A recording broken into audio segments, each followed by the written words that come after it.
ngài luôn khu va bằng nè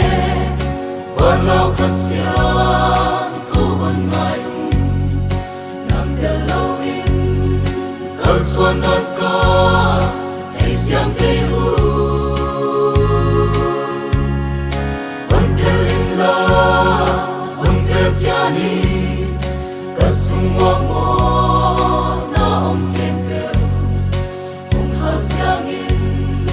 hồn bồi thai lao khát xiang ô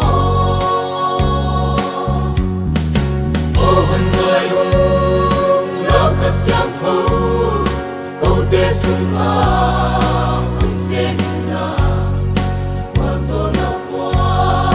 câu tê a đi hồn du sắc ô khát về bê hồn về lại ba lê nguy tê hồn phong ngạc đi hàng na mê qua lao khát xiang thu hồn ngài nghe hồn tu bằng đi hồn xin in la làm hay làm măng tê bi kỳ kỳ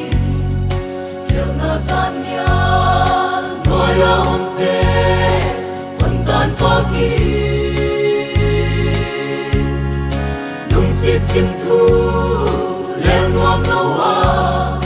lung tăng khâu a sa tâm ông tê anh em sắc thế lao khát xiang thu đăng kia na hi hồn ngài luôn lao khát xiang thu câu tê sung a hồn sen la hoa gió na hoa câu tê a đi hồn du sắc ô khát về bê hồn về lại ba lê nguy tê hồn phong ngạc đi hàng na mê qua lao khát xiang thu hồn ngài nghe đâu ba na la khao vang in lo kịp ba na lui hong loang nghe tin hồn tình sắc kín hồn tôi sắc kín lao khát xiang ô sinapia lung moang lai tê hin min pu a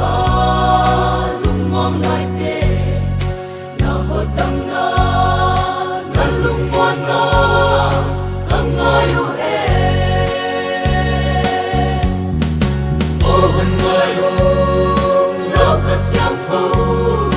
câu tê sung a hồn sen